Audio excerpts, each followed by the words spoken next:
Theorem.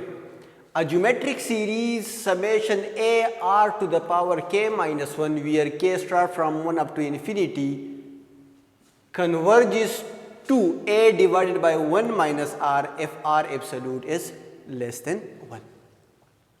तो सबसे पहले यहाँ पे हम बात करते हैं ज्योमेट्रिक सीरीज की कि ज्योमेट्रिक सीरीज हमारे पास क्या होगी. अगर हम किसी सीरीज को इस फॉर्म में लिख लें A R square A R cube and so on, अगर हम किसी सीक्वेंस को इस फॉर्म में लिख सकते हैं तो उस सीक्वेंस को हम क्या कहेंगे, ज्योमेट्रिक सीक्वेंस कहेंगे, जिसमें ए फर्स्ट टर्म को रिप्रेजेंट कर रहा है और आर कॉमन रेशो को रिप्रेजेंट कर रहा है. फॉर एग्जांपल हमारे पास है 1, 3, 9, 27 एंड सो ऑन. तो इसमें फर्स्ट टर्म 1 है और कॉमन रेशो जो है वो हमारे पास क्या है, आर है. कॉमन रेशो हम किसको कहते हैं, अगर हम एनी टू कंसेक्टिव टर्म्स को डिवाइड करें यानी सक्सीडिंग को प्रीसीडिंग पे डिवाइड करें और हमारे पास हर दो कंसेक्टिव की रेशो से आंसर सेम आता हो तो उसको फिर हम क्या कहते हैं, कॉमन रेशो कहते हैं. अगर ये दो हमारे पास कंसेक्टिव टर्म्स है, ये दो हमारे पास कंसेक्टिव टर्म्स है, ये दो हमारे पास कंसेक्टिव टर्म है, अगर 3 को मैं 1 पे डिवाइड करूं तो रिजल्ट हमारे पास 3 आता है. अगर 9 को मैं 3 पर डिवाइड करूं तो रिजल्ट हमारे पास 3 आता है. इसी तरह अगर 27 को मैं 9 पे डिवाइड करूं तो रिजल्ट हमारे पास क्या आता है, 3 आता है. यानी एनी टू कंसेक्टिव टर्म्स को अगर हम डिवाइड करें तो रिजल्ट हमारे पास 3 आ रहा है. तो इसका मतलब ये है कि कॉमन रेशो आपके पास क्या है, 3 है. और कॉमन रेशो आपके पास 3 है और कॉमन रेशो को हम r से रिप्रेजेंट करते हैं और a आपके पास 1 है और फर्स्ट टर्म को हम a से रिप्रेजेंट करते हैं. इसी तरह अगर हम इन ज्योमेट्रिक सीक्वेंस को सीरीज के फॉर्म में लिख लें तो हमने सब के दरमियान सब तमाम टर्म्स को ऐड करना है और इसका जनरल फॉर्म हमारे पास क्या बन रहा है, a r to the power k minus 1 where k start from 1 up to infinity. इसको हम जनरली इस तरह लिख सकते हैं. तो किसी भी ज्योमेट्रिक सीक्वेंस को हम summation a r to the power k minus 1 where k start from 1 up to infinity के फॉर्म में लिख सकते हैं, where a represent the first term and r represent the common ratio and a must be greater than 0. A हमारे पास कभी भी क्या होगा, इक्वल टू 0 नहीं होगा. Converge to a number a divided by a 1 minus r. ये एक ज्योमेट्रिक सीक्वेंस हमेशा कन्वर्ज करेगी इस नंबर को अगर आपके पास the absolute value of r is less than 1. अगर r की एब्सोल्यूट वैल्यू हमारे पास क्या हो, लेस देन 1 हो. अगर r की absolute value greater than r equal to 1 हो तो उस केस में ज्योमेट्रिक सीक्वेंस या ज्योमेट्रिक सीरीज आपके पास क्या होगी, डाइवर्ज होगी. ये हमारे पास डिफिनीशन है, ये हमारे पास थ्योरम है कि अगर आप किसी ज्योमेट्रिक सीरीज की कॉमन रेशो की एब्सोल्यूट वैल्यू लेस देन 1 हो तो वो कन्वर्ज करेगी इस नंबर को. अगर वो एब्सोल्यूट वैल्यू r की absolute value greater than r equal to 1 हो तो उस केस में ये आपके साथ डाइवर्ज करेगी. हमारे पास एक एग्जांपल है, summation k start from 1 up to infinity minus 1 over 3 whole to the power k minus 1.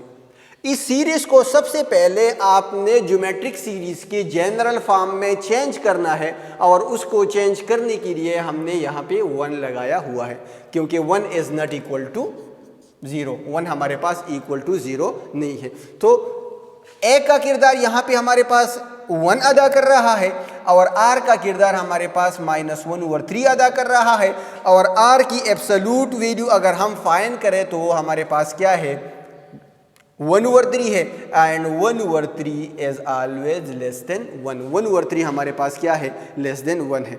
और यहाँ पे उन्होंने कहा था कि अगर r की एब्सोल्यूट वैल्यू लेस देन 1 हो तो ये सीरीज आपके पास क्या करेगी, कन्वर्ज करेगी. लिहाजा r की एब्सोल्यूट वैल्यू हमारे पास 1 ओवर 3 है, 1 over 3 is less than 1, so this series is convergent series. तो आया ये अब कौन सी नंबर को कन्वर्ज करेगी, तो वो नंबर हमारे पास है a divided by 1 minus are.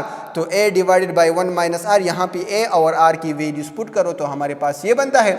और अगर हम ये कैलकुलेशन करें तो a divided by 1 minus r की वैल्यू आ रही है 3 डिवाइडेड बाई 4, यानी r की एब्सोल्यूट वैल्यू लेस देन 1 है और ये कन्वर्जेंट सीरीज होगी और ये सीरीज कन्वर्ज कर रही है 3/4 को।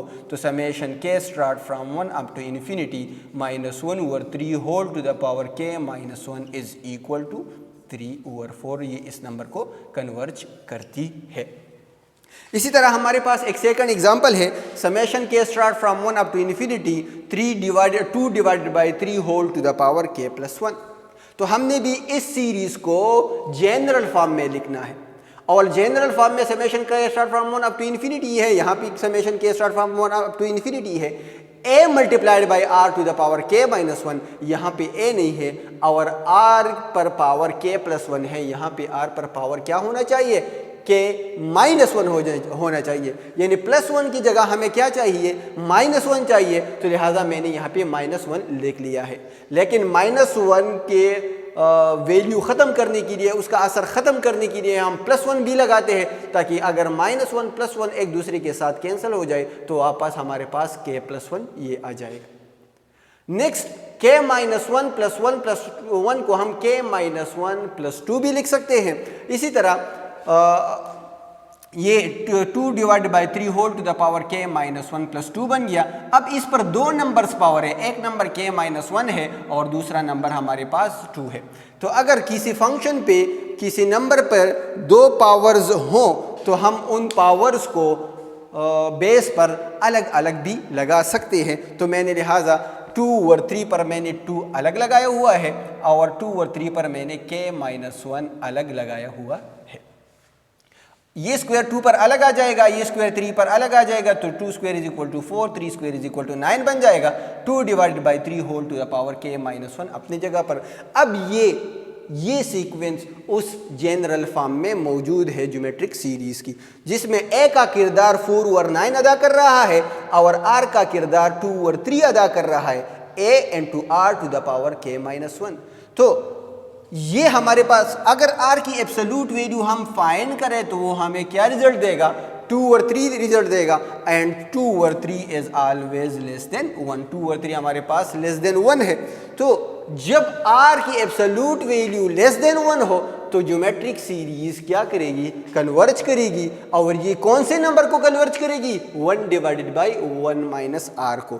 So 1a divided by 1 minus r, यहाँ पर a और r की वैल्यूज पुट करो, कैलकुलेशन के बाद आपके पास a divided by 1 minus r की वैल्यू 4 डिवाइडेड बाई 3 आ जाएगी। सो जो आपके पास सीक्वेंस है summation k start from 1 up to infinity 2 divided by 3 whole to the power k plus 1, ये कन्वर्ज करती है 4 डिवाइडेड बाई 3 को। तो अगर ज्योमेट्रिक सीरीज हमारे पास मौजूद है और हमने उसकी कन्वर्जेंसी डाइवर्जेंसी मालूम करनी है तो सबसे पहले आपने सीक्वेंस को इस फॉर्म में लिखना है। अगर r की एब्सोल्यूट वैल्यू लेस देन 1 हो तो वो इस नंबर को कन्वर्ज करेगी। यहाँ पर आपने a और r की वैल्यूज पुट करनी है और उसके बाद उसकी कैलकुलेशन करनी है।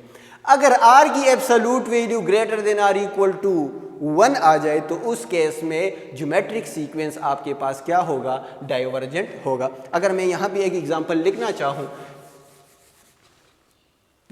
Summation k start from 1 up to infinity 6 3 divided by 2 whole to the power k minus 1। तो यहाँ पर 3 डिवाइडेड बाई 2 है, यहाँ a की वैल्यू 6 है और r की वैल्यू 3 डिवाइडेड बाई 2 है, तो r की absolute value greater than r equal to 1 आ रही है। तो इस केस में इसकी कन्वर्जेंसी और डाइवर्जेंसी का जो टेस्ट है, इस केस में चूंकि यहाँ पर r की absolute value greater than r equal to 1 है तो ये सीक्वेंस हमारे पास डाइवर्ज करेगा। Thank you.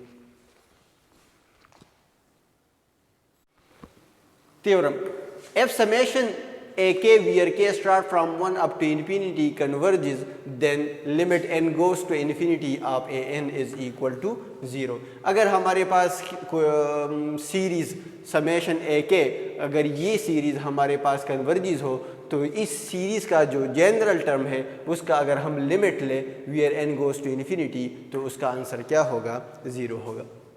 गिवन सीरीज़ हमने यहाँ पर चेक करना है कि आया ये सीरीज़ हमारे पास कन्वर्जेंट है या कन्वर्जेंट नहीं है। तो इस series summation k start from 1 up to infinity 4k plus 5 whole divided by 2 minus 7k, इस सीरीज़ का जो जनरल टर्म है वो हमारे पास है 4n plus 5 divided by 2 minus 7n। अगर यहाँ पे हम n की जगह वैल्यूज़ पुट करें तो हमें इस सीरीज़ की मुख्तलिफ टर्म्स मिलेंगे। अगर हम 1 पुट करें तो फर्स्ट टर्म मिलेगा, 2 पुट करें तो सेकंड टर्म मिलेगा, 3 पुट करें तो थर्ड टर्म मिलेगा, अगर n पुट करें तो nth टर्म बनेगा। तो ये हमारे पास क्या है, इस सीक्वेंस का जनरल टर्म है। अब अगर हमने इस सीक्वेंस को कन्वर्जेंट साबित करना है कि आया ये सीरीज़ कन्वर्जेंट है या कन्वर्जेंट नहीं है, तो यहाँ पे इस थ्योरम से हम हेल्प ले सकते हैं। इस थ्योरम में कह रही है अगर समेशन AK कन्वर्ज करता हो तो उसके लिमिट का आंसर क्या होगा, 0 होगा। इसी तरह अगर किसी सीरीज़ की जनरल टर्म का लिमिट हमें आंसर 0 दे रहा हो तो वो सीरीज़ हमारे पास क्या होगी, कन्वर्जेंट सीरीज़ होगी। तो लिहाजा हमने इस सीक्वेंस का जनरल टर्म लिया हुआ है, उस जनरल टर्म का हम लिमिट लेंगे where n goes to infinity. यहाँ पे हमने n गोज़ टू इन्फिनिटी लिया हुआ है, तो लिमिट हमने राइट हैंड साइड और लेफ्ट हैंड साइड दोनों पर अप्लाई की है। यहाँ पर limit n goes to infinity 4n plus 5 whole divided by 2 minus 7n है। यहाँ पर अगर मैं लिमिट अप्लाई करूँ, यहाँ पे n और यहाँ पे n की जगह इन्फिनिटी पुट करूँ तो मेरा आंसर क्या आएगा, इन्फिनिटी बाई इन्फिनिटी आएगा। तो हमारे पास इन्फिनिटी बाई इन्फिनिटी फॉर्म बन रहा है। अगर हमारे पास इन्फिनिटी बाई इन्फिनिटी फॉर्म बन रहा हो तो हम डिनोमिनेटर की उस वेरिएबल में न्यूमरेटर और डिनोमिनेटर को डिवाइड करते हैं जिस पे सबसे हाईएस्ट पावर हो। तो यहाँ वेरिएबल हमारे पास n है, तो इस n पर हम न्यूमरेटर और डिनोमिनेटर दोनों को डिवाइड करेंगे। फर्दर यहाँ न्यूमरेटर में हमारे पास 2 टर्म्स है, तो ये डिनोमिनेटर दोनों के नीचे अलग अलग लगाएंगे। यहाँ पर भी 2 टर्म्स है, तो ये डिनोमिनेटर हम दोनों के नीचे अलग अलग लगाएंगे। तो 4n divided by n is equal to 4 plus 5 divided by n, 2 divided by n minus 7n divide by n, तो n के साथ कैंसिल हो जाएगा, 7 आ जाएगा। अब अगर ये लिमिट हम न्यूमरेटर और डिनोमिनेटर पर अप्लाई करें तो यहाँ n की जगह इन्फिनिटी आएगा और 4 का लिमिट 4 हमारे पास कांस्टेंट है, कांस्टेंट लिमिट का हमेशा वही कांस्टेंट होता है, तो 4 का लिमिट 4 आएगा, 7 का लिमिट 7 आएगा। 5 डिवाइड बाई इन्फिनिटी, तो something divide by infinity is equal to 0। 2 divide by infinity, something divide by infinity is equal to 0। 4 plus 0 is equal to 4, 0 minus 7 is equal to minus 7। तो limit n goes to infinity of an से हमारे पास answer आ रहा है -4 divided by 7। तो इसका मतलब ये है कि ये सीरीज़ हमारे पास कन्वर्ज कर रही है 4 डिवाइडेड बाई 7 को।